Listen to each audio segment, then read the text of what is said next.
Hi everybody, thank you so much for coming and joining us today. I hope you can all hear me okay. And we're going to kick off with our first partner webinar of the new year. That Movement to Work is starting to put together a series of partner webinars. So as you'll have seen from my previous emails, and as you'll already know through working with Movement to Work, we have a great network with some fantastic outreach partners. And we wanted to give all of our employers a bit more of a chance to see what these partners really do, get a chance to hear about what they do in working directly with some people with barriers to work and some of the young people who might go on to Movement to Work placements with you. So we're very excited today to welcome 3 of our partners to speak to you all. We've got Catch 22 speaking first, so that's Christina and Donna. Followed by the Change Foundation by Henry, and then Victoria from the Speakers Trust. So I'll leave them when they come around to speak.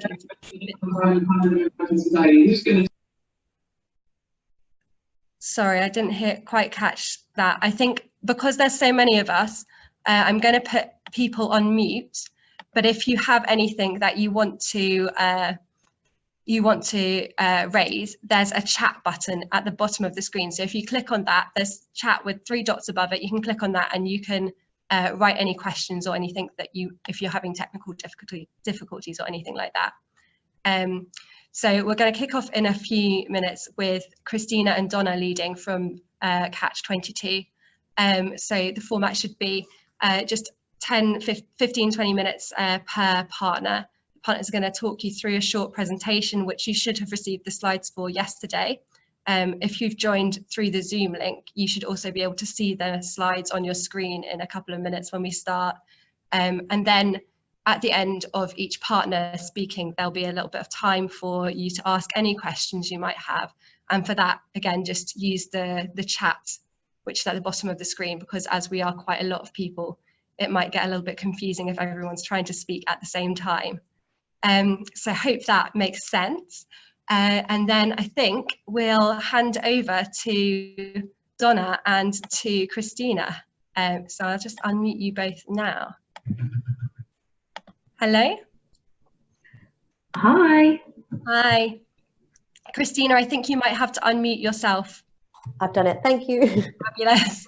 Great. And I'm just going to share my screen to see if people can see the slides. Maybe you can as well.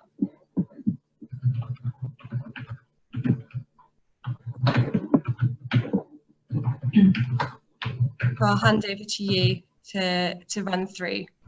Hopefully everybody now has the slides in front of them. I haven't. You haven't? Okay, hold on a second. So I'm just checking. Me neither. Okay, let me try again. And is it working now? Yes. Great. Okay, so if you just tell me when to switch, I'll go ahead and do that. Now I'll pass over to you. Thank you very much. Oh, well, my name's Donna Lawson. I'm the Assistant Director for Employability for Catch 22, and Christina is one of our wonderful programme managers and comes from a youth work background. So what we thought today is that we'll go through a little bit about what Catch 22 does, about what we do within our employability division, and then Christina will kick off with sort of talking through a little bit more about how we work with employers, what challenges we've identified, and how we believe we can partner with other employers moving forward. Can you go to the next one? Yeah. So here at Catch 22, we are a long existing charity. We've been around for over 200 years, and everything that we do is based on the principles of supporting the people through the three Ps. So we believe that people can absolutely thrive when they have good people around them who care. So be that support workers, be that parents, families, social workers or just friends, a place to live, but also within employability, we look at this as a place to work, and then a purpose. So those who have a clear purpose in what they are looking to do are able to really thrive, and they help support us with our goals towards social mobility. If you go to the next page, please. So at Catch-22, we are a social business and we work across various sectors, which I'm going to go into in just one moment. But just to give you an idea of the scale at which we work, we have 1,700 staff across across England and Wales. And over the last year, we've supported 65,000 people across all of our provision. And we have a turnover of 56 million. If you go on to the next one, Liz. And I just wanted to take you through a little bit about what we do. So Catch-22 initially started as a justice and rehabilitation charity based predominantly within London, and we've been heavily working on reform over the last sort of several years around offender management, about rehabilitation and victim services. So work with young people. We're based in, I think it's 7 or 8 prisons across the UK. And what we support is offenders who are in prison or in violent reduction units, and support them in order to rehabilitate back into society. So we have a lot of through the gate provisions, and just basically helping them to unlock their potential and move out of the cycle within the justice system. Within education, we actually have our own multi-academy trust schools, and it's about supporting pupils outside of mainstream education, so predominantly those who have been expelled from mainstream education, and so we offer teaching, learning opportunities in order, again, for those young people to progress, and aim to give them an alternative route so they can sustain in education and then employment. Employability and vocational training. So we are an apprenticeship provider and a training provider, as well as an employability provider. So we offer learning opportunities for students, but mainly sort of service users on our programs, so that they are able to find work. Now, we predominantly work with those who are furthest away from the workplace, so those that come from very vulnerable groups across all of our sectors, in order to offer them better opportunities than what they would have been able to access previously. Next page, please. Oh, sorry, employability has come up twice, sorry. The next division is young people and families, so working with sexual and criminal exploitation services, mental health support, and family intervention services. Like I said, we're very keen to support with reform, and we therefore pilot an awful lot of programs and new ways of working, so that we can then affect government reform and support with how future programs and future funding will be developed. And then lastly, our National Citizen Service. So this is working with age 16 to 17-year-olds across the UK, and we are now the lead provider of NCS to support them in a 4-week phase programme across the summer, and then we have half-termly programmes that also run. And it's all about how do we develop our young people, how do we make sure that their skills, their communication, their confidence are in line, so that they are able to become employable, but also good active citizens within our world. The next page, Liz. So within employability, our aim is to improve social mobility, and we support those who are age 16 plus across employability. So we do go all the way up to, I think, 65 was our eldest individual on programme. The contracts that we deliver, we have a Barclays Connect with Work programme, which is working with age 16 plus with one or numerous barriers to work. This could be anything from low confidence to significant mental and physical health disabilities, or care leavers, maybe ex-offenders, and so a whole array. We then have the Social Switch project, which Christina is the programme manager of. This is a youth violence prevention programme whereby we offer employability support to young people at risk of youth violence, in order to give them new training and employment opportunities, as well as training up professionals within London who work with young people on social media. The Bright Light Project, which is our care leaver specific programme, again for age 16 up, and that one's in London. And then the Inspiring Families programme, which is for families who are affected by mainly generational unemployment, but also they may be victims of domestic abuse or ex-offenders, or be families who have suffered in some way over the past. The barriers that we work with are some of those that I've already mentioned, but we work with a lot of NEETs, or maybe young individuals who have left school without many aspirations in terms of what they can achieve. Those who suffer from mental or physical health issues, care leavers, but also those who are low in confidence, or maybe have a lack of direction, or maybe lacking some of the basic skills and qualifications needed for them to move into work. And the way that we work is sort of this three-circled section over on the right-hand side. We operate with a community model, so we are based within the communities. We go out and engage with individuals, particularly young people, so for those who are aged 16 to 25, and make sure that they have access to employability support, as well as skills and training opportunities. So we develop bespoke action plans around individuals, and also have our own brokerage system in order for us to engage with employers and to offer employment and work experience opportunities to young people and older people, so that their employability prospects are as strong as they possibly can be.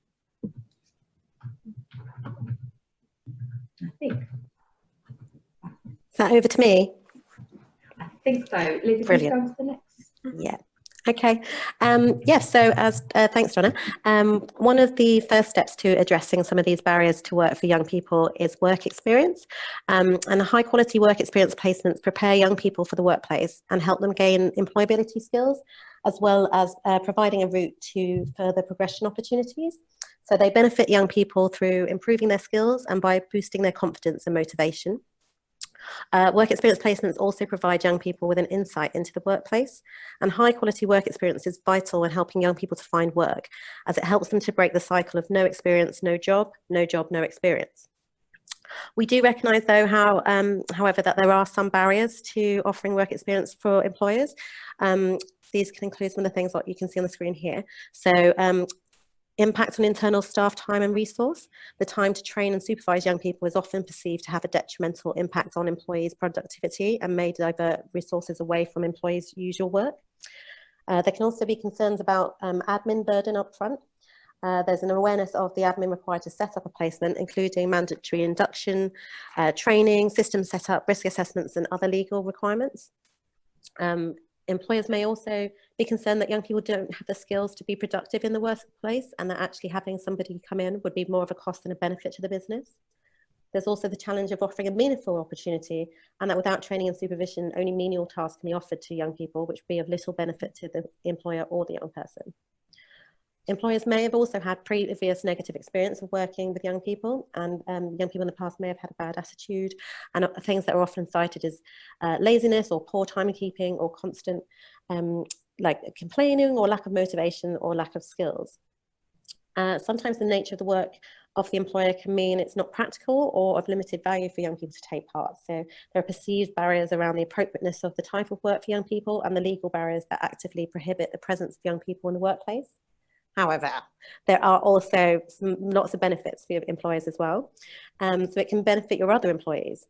When you have a young person in your workplace, they often need guidance and perhaps even a mentor. So your employees can develop their own supervisory skills, and you can often give members of your team the opportunity to show leadership when they wouldn't normally have that in their day-to-day work role. Work experience can also be really good branding for the company and the opportunity for PR. So any successes can make local good news stories, and your company's reputation for investing in young people will mean more people will want to work for you. Young people also bring a whole new energy and perspective, and having young people in the workplace, even if only for a short time, can contribute to or even introduce diversity to your company and can bring a whole new dynamic and energy to your team.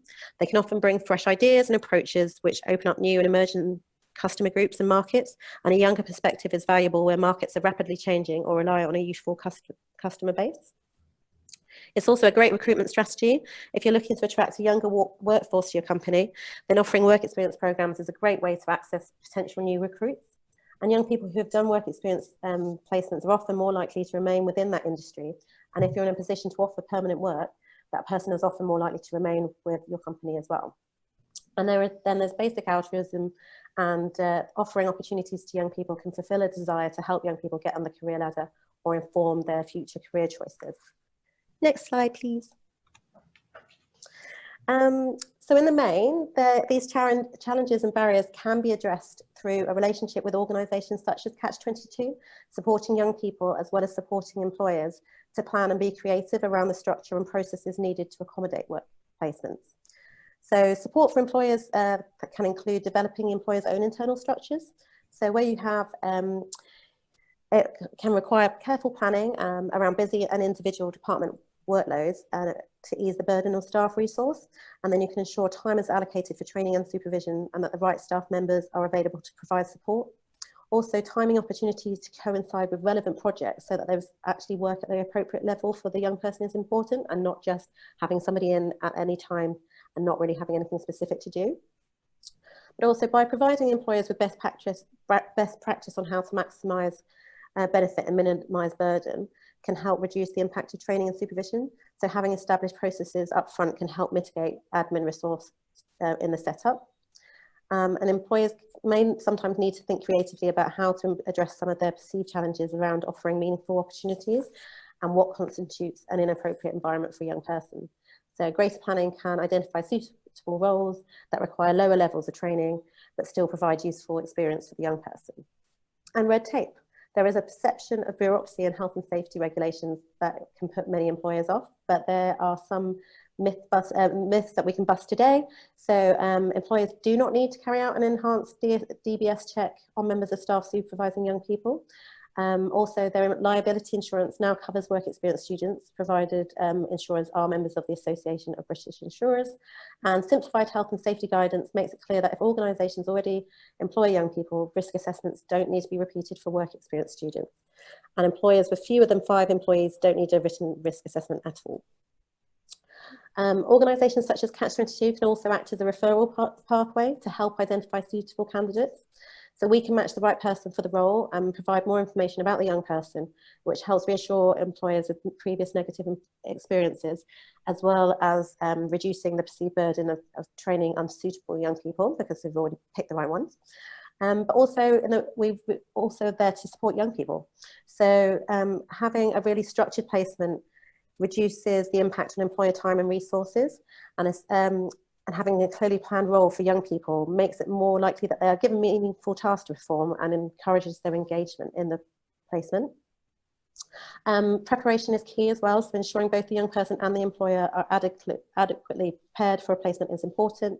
We can prepare young people for the workplace, minimising the need for training from the employer to enable them to perform meaningful and not menial tasks.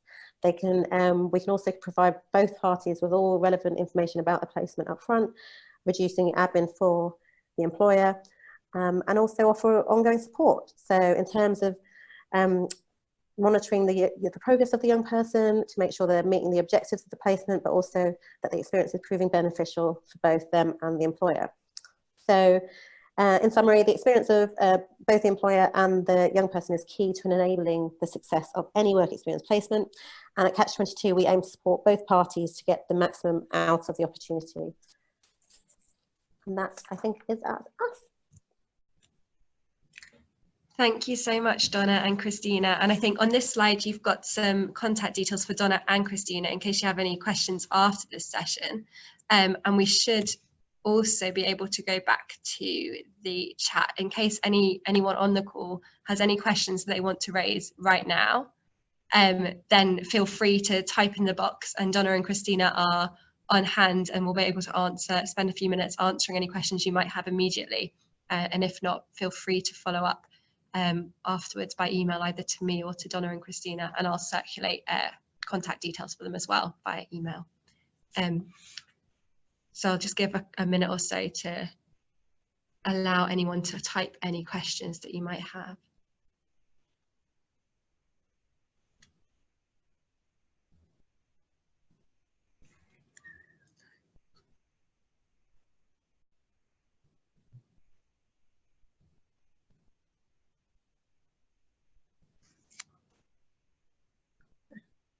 Okay, well, thanks to Donna and Christina. And as I said, if anybody has any questions they want to follow up with after they've had a bit more of a chance to look through some of the slides, then always feel free to get in touch.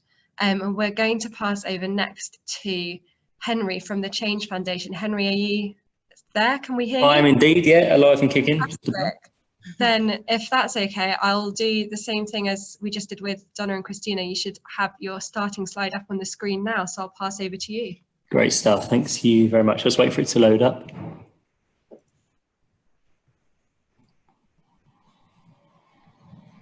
Hasn't quite loaded up yet. Oh, hold on just 2 seconds.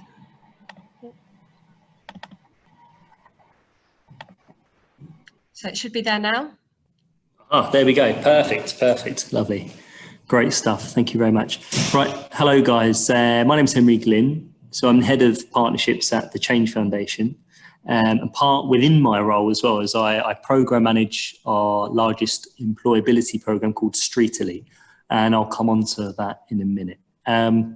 What I thought I'd do, I'll just give you a very quick whistle-stop tour of who we are and what we do. And then I'm going to focus mainly over the next 10 minutes on talking a little bit about our approach to employability at the Change Foundation and how we work with employers and help train and support employers to employ young people who are facing various barriers to the workplace. So you noticed I've called this short presentation Polishing Diamonds, because that's pretty much what we do. Now, fundamentally, we only work with young people who really are facing a substantial level of disadvantagedness, who are on the edges of society. So there are young people in gangs involved in criminal activity, young unaccompanied refugees, young people with learning, physical or visual impairment, and people that have kind of been forgotten about by society. Now, we don't really work with anyone older than the age of 26 rather. Predominantly our work is around the 16 to kind of 25 bracket. That's pretty much our kind of target audience. The Change Foundation is a sport development charity.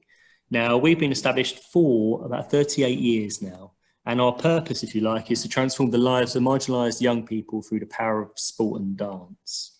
So our work can be broken down into three areas, really. So first of all, deliver. So we deliver targeted programs for the most vulnerable people using coach mentors with real lived experience, who've kind of walked the same paths, who've got the T-shirt and you know, they've been there, they've done it all.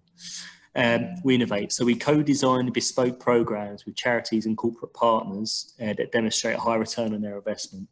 So we partner with lots of different corporates, from brands like Investec to the FTSE 100 house builder, the Barclay Group, and in the past, plenty of other names such as BT. And Inspire. So we train other organisations within our space and other corporates and try and give them new skills so they can deliver sustainable social change within their particular area. So Polishing Diamonds. We believe there's an awful lot of talent out there throughout this brilliant country of ours. There's an awful lot of talent out there which just hasn't been found. And I think more and more employers are looking in different places, traditionally places where they haven't looked before, for new talent. So Polishing Diamonds, they're out there. The diamonds are out there. You just got to polish them up a little bit. And that's pretty much where we come in. So working with employers. So yeah, what we do very well, we provide completely free training for current and prospective employers on how to support young people facing barriers into the workplace.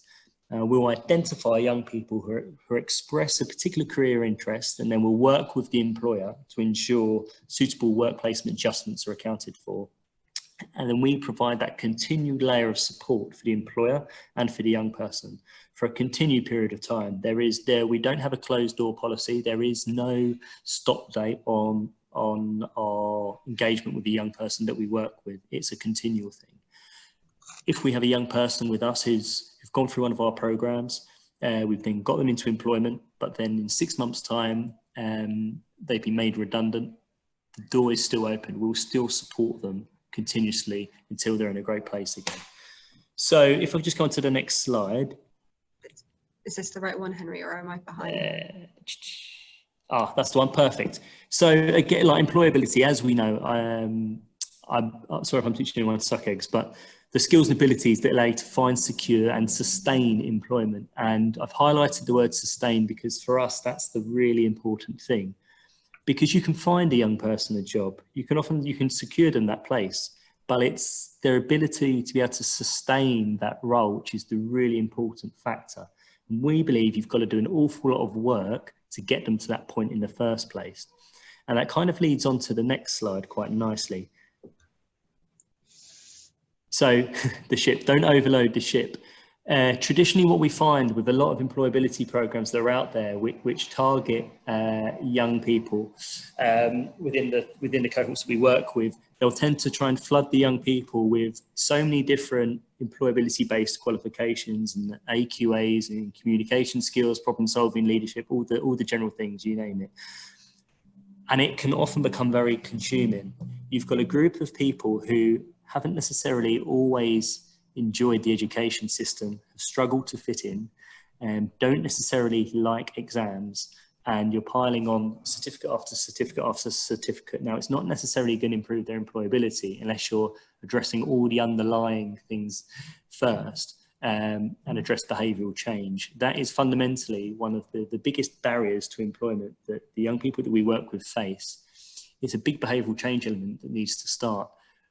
If I quickly mention at one of our programs called Street Elite, which I mentioned briefly a minute ago. So that works with young people who are on the edges of gangs and criminal activity who are involved heavily in serious youth violence. Now, we don't cherry pick these young people. We don't attain them from the job centre. You know, they're not getting up at 9 o'clock in the morning and going to the job centre. They're often getting in from working all night. If you're a drug dealer, you're predominantly working through the evening. So we don't recruit these young people through your traditional mechanisms of different referral agencies and so on. Our team of coach mentors actively go out and recruit these young people from estates, often 9, 10, 11 o'clock at night, to make sure we really get to the belly of the beast, and we're recruiting young people who really need some support and help. The most important thing that we need to do with these young people, for a start, is actually getting them to identify where it is, what their direction is and where they want to go, but also buy their trust. What we don't want to do in the first, second, third week is put them on a coaching qualification or give them a coaching certificate. It's simply about building their self-confidence in themselves and establishing trust. Just don't overload the ship in the early days. Do the basics, and just like the kind of the pretty old school Maslow's hierarchy of needs approach, let's do the basic things right first, and then we can address everything else on top of that. Cool, on to the next slide, please. Thank you. So the employee X factor, some of the things, this is what we really try and teach the young people on our programs, doing the things which require zero talent. Because if you do those right, as we know, you're going to be all right. You'll be gold dust to an employer.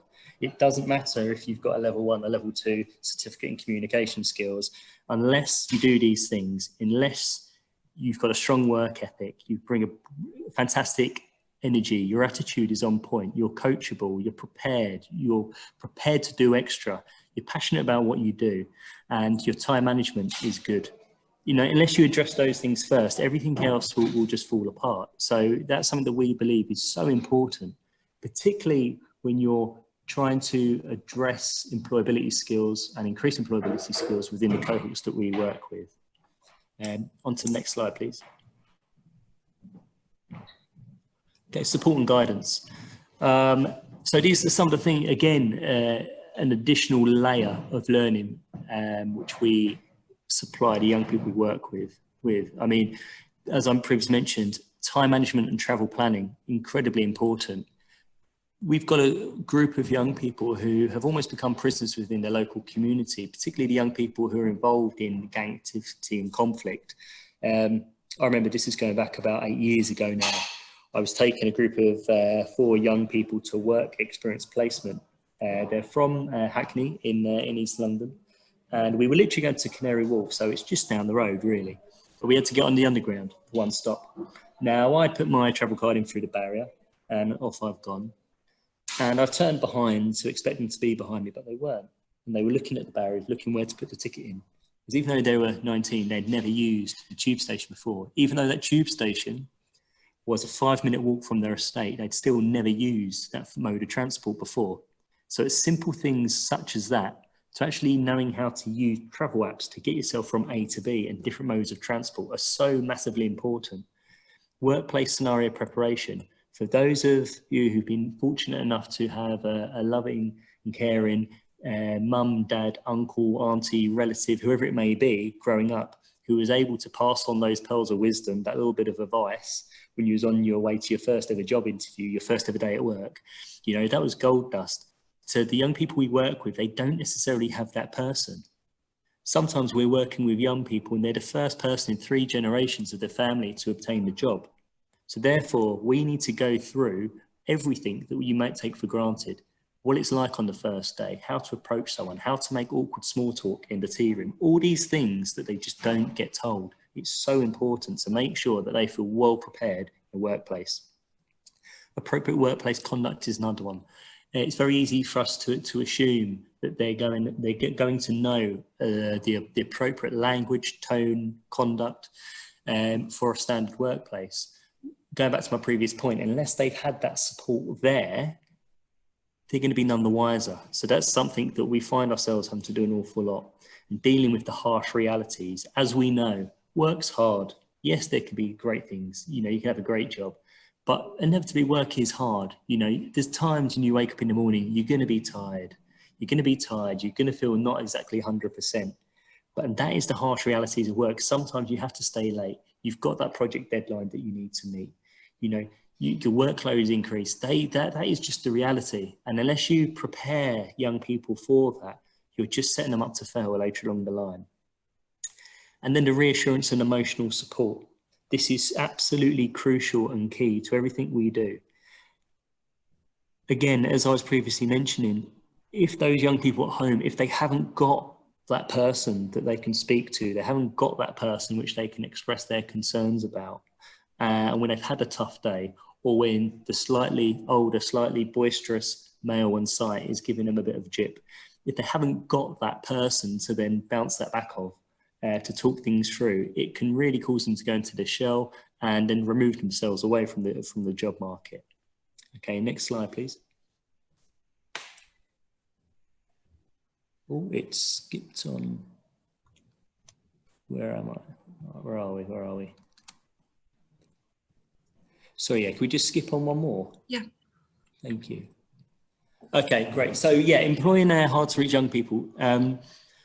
I've just compiled a bit of a list of some do's and some don'ts, which we believe is really important. And this is based on our experience over the last 9 years of running Street Elite. So Street Elite is a global award-winning program, as I previously mentioned, which targets those young people who are on the edges of gangs and criminality. You know, we've got a success rate of a program completion rate of 96% and a neat to eat conversion rate of 85%. And we work with about 60 to 70 young people a year on that program. We've got programs that run throughout London, and this year also in Birmingham, and in the future looking into Newcastle as well. But it's predominantly a London-based program at the moment. And they're an incredibly hard group of young people to engage. It's not easy, it's hard work, but we've enjoyed some really good success over the last 8 years. And that's been achieved through an awful amount of hard work and also building really good, realistic relationships with our corporate supporters and other employers as well. We don't make any hairs or graces about the young people we work with and the level they're at. We work with the employer to make sure they know exactly what they're signing up to. We produced an employer's guide, which I'm more than happy to circulate to anyone on this call, which we completed with a variety of other organisations, as well as some researchers backed up by Oxford Brookes University. And that was based on our findings of the last 8 years and what we found works and what doesn't work. So instead of me going through all of these, I'm just going to pick a few up now. So for instance, in the first few weeks, straight away, take time to find out their personal situation. So do they have a child that needs looking after? What's their family situation like? Do they have concerns about their own safety as well? You might have a young person who you're looking to employ who is from a certain postcode, and even though he's not involved, or he or she is not involved in any kind of gang-related activity, just by their postcode or by association, sometimes they can feel slightly unsafe to travel into a certain area. So make sure that you ask those things. If they're religious as well, look at, are they fasting at the time of a placement as well? They're all important things to take into consideration. Keep them motivated with varied and exciting work. Make sure that they've got at least 20 minutes with their workplace mentor twice a week. Praise them for work that they've done well, and show them that you generally believe in them and their ability, because generally they have incredibly low self-confidence and confidence in their own ability. And it's so important to make sure they feel part of the team, that they don't feel isolated, that they feel like they're part of something. If you can replace the feeling replace that feeling of, if you're in a gang, you're in a team, you have a feeling of belonging to something, replace that. It's so key.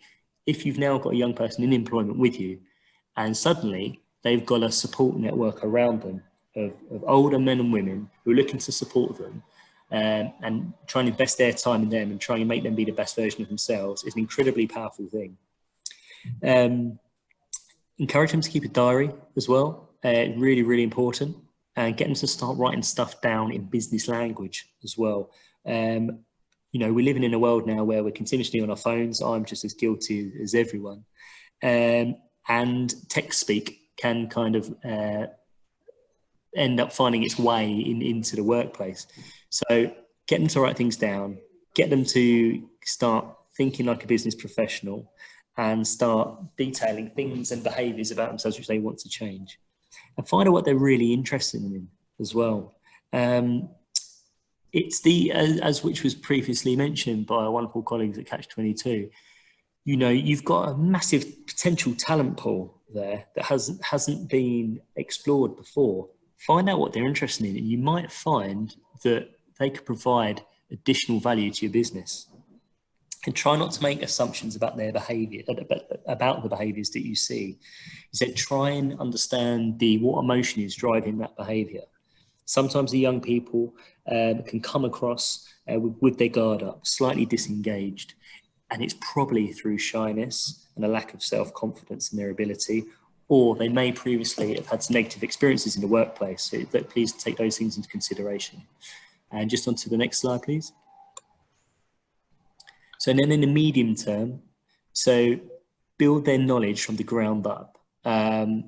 As was previously mentioned on a couple of slides ago about the kind of overloading the ship, just lay those foundations first before you've got to take a backward step. Don't assume that they know anything to start off with. So in a very unpatronising way, just address things, baby steps first, and gradually build things up. And give them responsibility and show them that you generally have trusting them as well.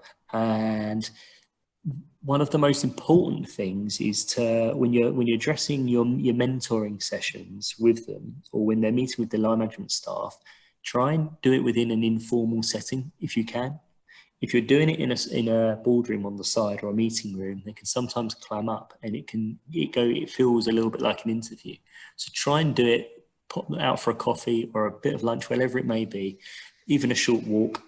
That immediately will break down those barriers. And just onto the next slide. Thank you. And the don'ts. So again, at the start, don't assume that they know anything, like industry jargon, how to greet senior people, when it's acceptable to be on your phone, or that they have basic skills like maths and English. English may be a second language, so don't make those assumptions. Again, don't forget to ask them about any religious or cultural practices that they might have to adhere to. Don't assume that they can afford to get to work either. Sometimes we've had young people that we work with and they haven't got the money to get to work. We work obviously in London, that's where we're based. It is a very expensive city, and travel, as you know, isn't cheap.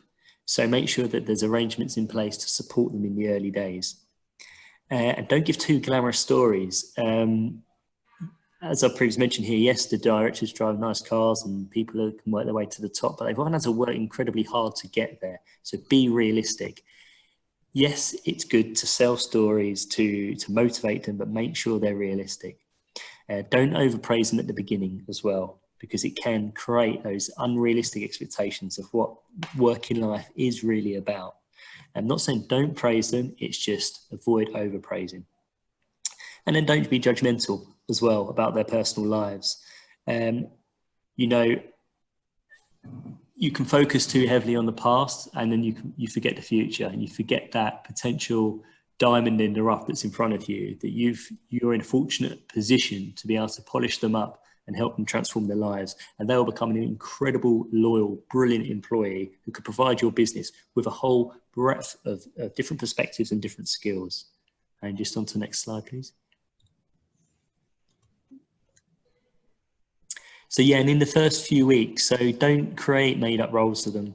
They need to be in a proper job with responsibility and a clear career path as well. It's particularly when they're on their work experience placement. I know for a lot of companies, taking on young people for career placement can seem quite added work at times, but it's so important that you provide them with something which is, again, it is a proper job. It feels like they're stepping into something with a career. And again, try and avoid giving them lots of exams. Often, as I previously mentioned, they might have negative experiences with tests in education, and it's really not the best way to build their confidence and motivation. And then more in the medium term as well, change the team that they're working in. Stability, don't change the team they're working in. Stability and consistency is just incredibly important, as many of them have experienced a lot of broken promises in their life, and lots of people walk in and walk out of their life promising them world and they're not delivering on that. Again, let them think that they'll receive different treatment. Don't let them think they'll receive different treatment from other employees. That's incredibly important. And don't expect they're going to be the finished product in 6 months. It's a long-term investment that you're making, but you will reap the rewards in the end. Okay, just on to the next slide, please.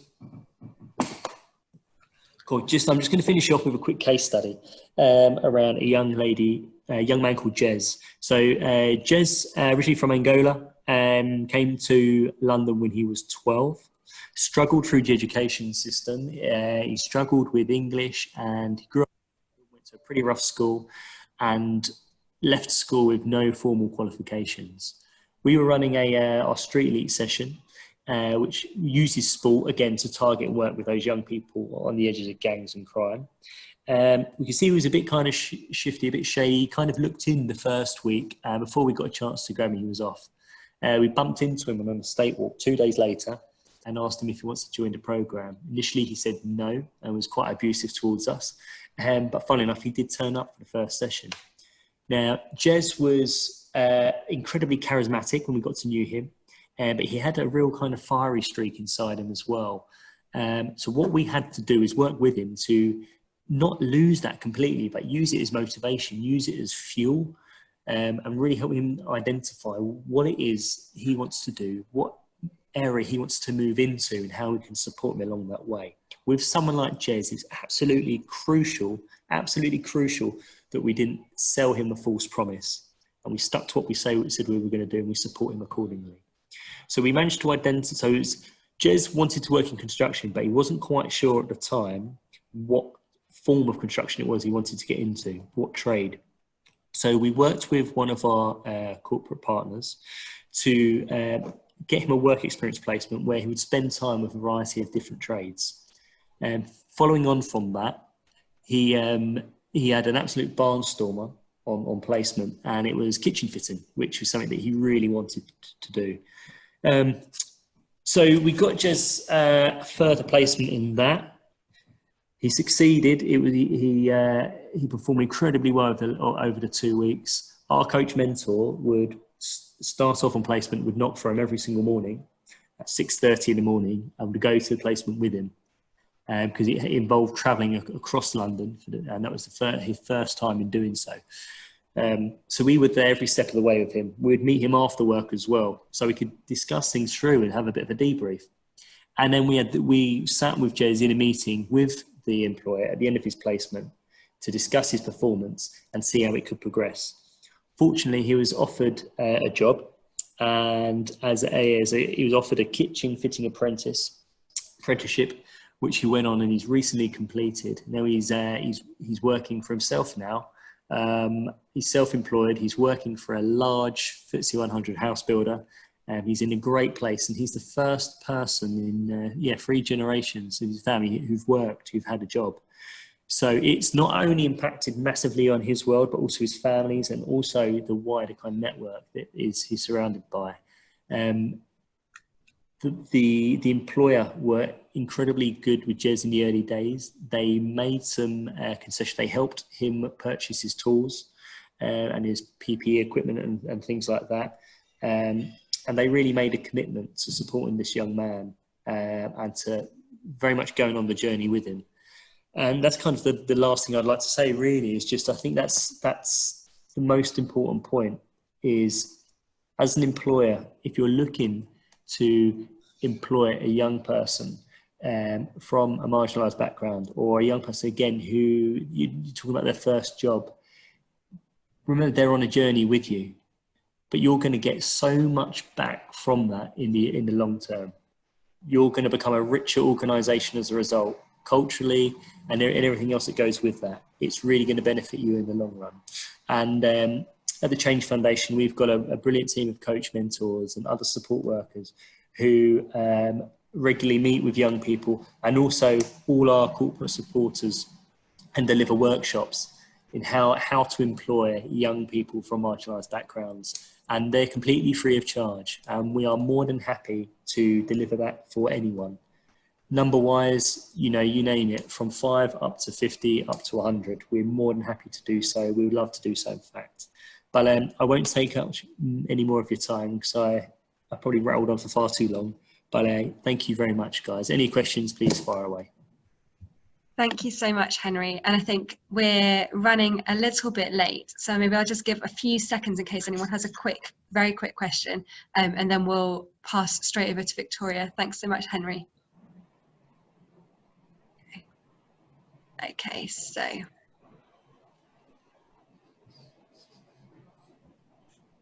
we should also have Victoria about to join us. Hi, Victoria, can we hear you now? Can you hear me okay? Yeah, we can hear you okay. So I'll just share the slides again and we can go. Be great, thank you, Liz. Fabulous. So you should be able to see it now. Brilliant. Conscious that I'm last, so I will keep this really short, which is easy really, because what we do at Speakers Trust is really simple. To so many young people who are leaving school or leaving education or moving into the workplace for the first time, just don't have the confidence and communication skills to thrive and show their potential and really make the most of opportunities as soon as they start. Around half of businesses say that they're not satisfied with these new starters' communication skills, and at Speakers Trust, that's what we try and tackle. So what we do is targeting young people who are not in education or training, or are at risk of not being in education or training soon, and deliver communication skills training, often just one day. And we take them on a journey from being terrified of speaking to their peers, to people that they've not met before, walking into a room and networking, and making them really competent and confident, improving their employment prospects as well as their education prospects, and helping them build social capital. We particularly care about targeting young people who we generalise as people who need us the most, as building communication skills, or the lack of communication skills, is entrenched across generations. So, as was mentioned by the amazing people at Change Foundation, often these young people are generations of people not being in employment. And that means that they haven't learnt those communication skills from their parents or grandparents. But it is something that can be taught, and it's something that can be taught really quickly. Can we move on to the next slide, please, Liz? Thank you. So we've now trained over 400,000 young people in public speaking and communication skills. We are very vague in our term of communication skills. It doesn't just mean standing up in front of a stage and speaking to 2,000 people at a conference, or even doing what I'm doing now and speaking at a webinar.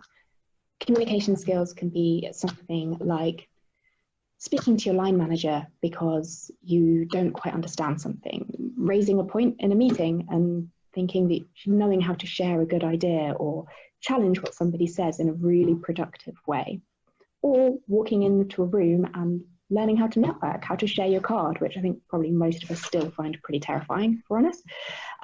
We've been doing this for 15 years, and as with most charitable organisations, hopefully these days, we measure and track all of our outcomes, which I will come on to shortly. And we also use a really highly experienced delivery team. So we believe that if we're going to train young people for communication skills in the workplace, we need people who know the workplace, who train communication skills in corporate environments, so that the young people are getting the very best training to progress. Can we go to the next slide, please, Liz? So where and how do we deliver what we do? We are currently working in 1 in 5 state secondary schools, delivering 1 day of communication skills training. And that's targeted at, again, those young people who need us the most, who are most at risk. We also run corporate volunteering programs, so most predominantly with HSBC, where we take HSBC volunteers into schools to support with these communication skills building. It's great, the young people they're exposed to more careers, different ways of entering the workplace, as well as meeting people that maybe they wouldn't have met otherwise, and understanding the importance and relevance of the skills that we're teaching them. Through our social enterprise arm, we also offer corporate training, so to members of staff in corporate organisations to improve their own communication skills. And again, through the social enterprise, we also work with over 1,000 different third sector organisations, helping their beneficiaries and staff. So we deliver our training in many different ways. Can we move on to the next slide, please, Liz? So as I said earlier, we track everything that we do. When we walk into a room of young people, 44% have little or no confidence in speaking, which those stats still surprise me. It seems like such a huge number. In a classroom of 30, that's 14 young people who don't feel confident in communicating. At the end of that workshop, we take those 14 who don't feel confident, and at the end, there's just 1 who doesn't feel confident. So we aren't perfect, but we're working on it. 79% of our students increase their ability to work under pressure, and 96% learn skills that they can use in the next stage of education, training, or work, which for us is really important because the young people need to know why these skills are important, and that really engages them with what we're teaching. Go on to the next slide, please, Liz. Brilliant. So, I've lost it. There we go. So working with as many young people as we have, so just over 400,000, we know that going into the workplace is completely terrifying. If I'm honest, when I started work, it was completely terrifying for me, and I wasn't facing the barriers that many of the young people that we work with face. For new starters, the idea of speaking up, presenting a case, raising a point in a meeting, asking for a meeting, or networking is a terrifying prospect. And it really holds young people starting in the workplace back from contributing and reaching their potential in those first key months, or even particularly if they're joining for work experience for just a couple of weeks, making sure that they have the confidence in themselves and in their communication to really make the most of that experience. So why I'm speaking today is that we deliver a workshop for young people as they just start, usually their first day or their first week in the workplace, so that we can build their confidence, improve communication and presentation skills, develop their networking skills, interview skills, skills in sharing their ideas, so that that young person can make the most of the opportunity that they have, but also so that employers have confident, engaged employees or work experience members who can really make the most of the experience when they walk through the door. Can I have the final slide, please, Liz? So in terms of next steps, hopefully Liz will circulate my contact details and my email address. But as with all things, probably the best way to understand what we do is to see it in action. So if you are interested in coming along to one of our workshops and volunteering, or if you are interested in coming to one of our events and seeing our young people speaking on stage, get in touch with me and we can find a way of you seeing us in action out in the field. And I shall leave you all there to get back to work. Victoria, thank you so much. It's great to see what you do, and also to see really the outcomes from that. And thank you to all of our speakers. We've got just a couple of minutes left, so I'm not sure if we have time ready for any questions to make sure that we finish around about on time. But just want to say a massive thank you to everyone who's presented today. It's been really valuable, I'm sure, to have a bit more information on some of the insights you have working with the young people that you work with. And I will, after this call, circulate again the slides and the contact details for those who have spoken, as well as a recording of the webinar if there's anyone in your organisations who couldn't make it today but would like to see some of the presentations in action. And we would love to hear from you if you have any follow-up that you'd like to do with any of the organisations who've spoken today. We'd love to be in touch. So thank you so much, everyone, for joining, and we'll be in touch soon.